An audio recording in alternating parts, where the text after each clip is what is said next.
Hi and welcome. I am Katarina and this is my channel, your place for card making, creative inspiration and a little extra sparkle in every project. If you enjoy my content, please subscribe and turn on notifications so you don't miss any future videos. Let's jump into today's project. Hi everyone, it is the 1st of June, meaning we are bringing on another lovely sketch challenge to you.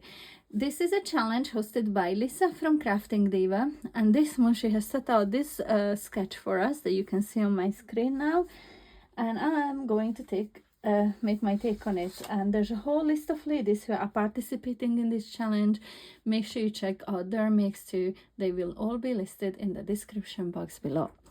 I'm going to make a square card today, and I have a 6x6 card base, which is quite refreshing for me because I don't usually, and especially not for videos, make 6x6 cards. Mine are usually a lot larger, but I decided to make a 6x6 one today. And then I have a piece of pattern paper which is cut to just 1/8 of an inch smaller, so 5 and 7 inch square, and I have added glitter to the edges. You can see that glue is nice and dry now, it's not white anymore, and I used a chunky crystalline glitter for that. The paper I have in here is from the Pastel Rainbow Delight paper pad from Chloe's Creative Cards. So I will be gluing this straight onto the card top or card front, and then I have 3 strips of this here prepared, and they are all popped up on foam pads already. So I have one by, let me give you the measurements, I forgot because I prepared this yesterday. So 1 by 5 inch white card, which is embossed with the Decadent Dots embossing folder. The orangey paper behind it is 5 and 1/8 by 1 and 1/8 of an inch, and then the white card again 5 and 1/4 by 1 and 1/4 of an inch. I've repeated that 3 times, and I popped them all on foam pads, and I'm going to glue them straight onto the card front just like so. I do this very quickly off camera.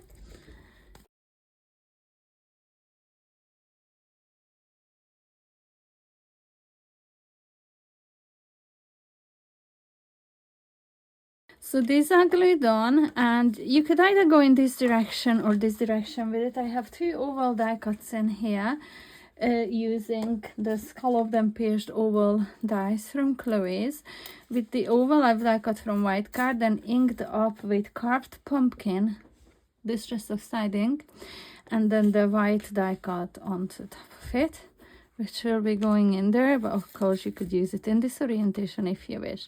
I think I'm just gonna go, I really like top folding cards, so I think I'm just gonna go with it in this orientation, and I'm going to glue this straight onto the other oval. And I think I'm going to pop these on foam pads too, but instead of adding the foam to the back of this, I'm just going to add it to these strips where the oval will be sitting on top.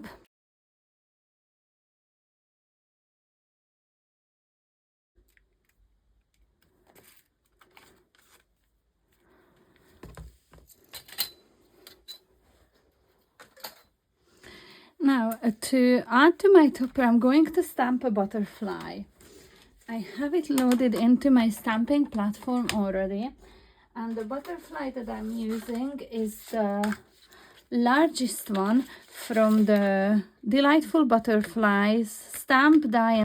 I'm going to use mustard seed and carved pumpkin, and I'm going to try to create like an ombre effect. So first of all, I'm going to stamp this with just yellow, and I stamp it a few times. When I'm stamping with distress oxide inks, I do like to use my stamping platform because I often find that I do need to stamp more than once. And now I'm gonna come in with my carved pumpkin. I'm just going to add this to the edges of the wings. I'm not going on the entire butterfly. So this will create a lovely ombre effect going from yellows to the oranges. Like so. Can you see that? It's such a lovely way, and you can go back and forth. You can add more yellow on top of that, and then the orange and the yellow would blend in a little bit more, and you can use any colors that you want really. So I'm just loading it up with yellow again, just here and there, and let's see what kind of an effect I get now. Just look at that. How gorgeous that is. So now I apparently didn't line up my dye very well. So what I like to do just to add a little bit of the ink in here. It's the same color, I think it's mustard seed one. Yep, mustard seed one. And I am just going around the edges, and I'm just really muting that white down so it doesn't show as apparent. And this is my gorgeous Ombré Butterfly. So now of course I'm going to add some glitter to this. So I'm just using my dry clear glue in here and this fine tip glue bottle. There we go. And I'm just going to follow really the lines and the design on the butterfly, just filling them in a little bit, just where all that color is.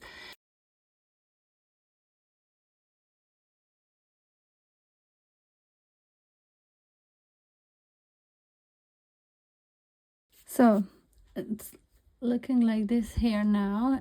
The glue is still pretty white, but it will dry back clear. So I'm only adding glue onto the body of the butterfly, and I'm going to stick it in here. And I will add some foam pads underneath the wings just to hold them up a bit.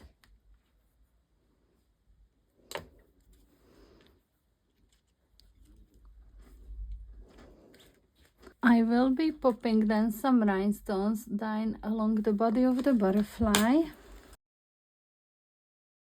So to stamp my sentiment, I'm again doing the same as I've done with the butterflies. So stamping with yellows first. And this one says, sending a little sparkle. This sentiment is from an older Papercraft Society box that I have, and it was Chloe's kit as well. Now I'm coming in with the orange, but just towards the bottom of the word sparkle. So it creates that lovely ombre look. Okay, so what I'm going to do for my sentiment is I'm going to sprinkle some clear gloss embossing powder on it. And I'm going to very quickly heat set this.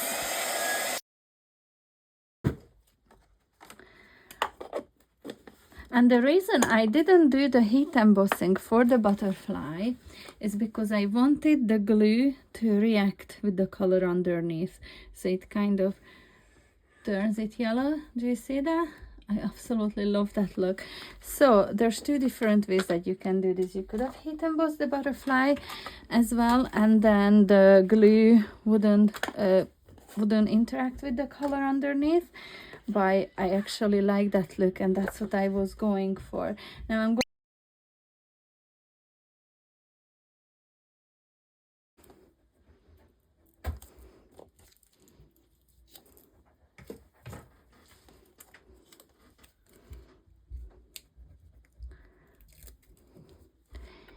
and I am adding this to my card just below the butterfly, sending a little sparkle.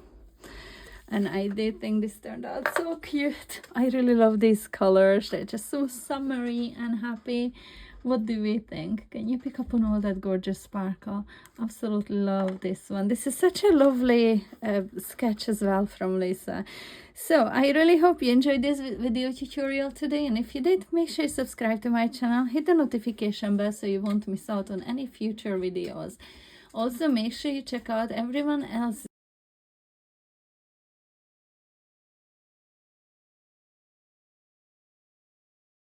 Thanks so much for watching. Be sure to subscribe so you won't miss my next video, and in the meantime feel free to click on these rectangles for more creative inspiration. Until the next time, see you soon. Bye!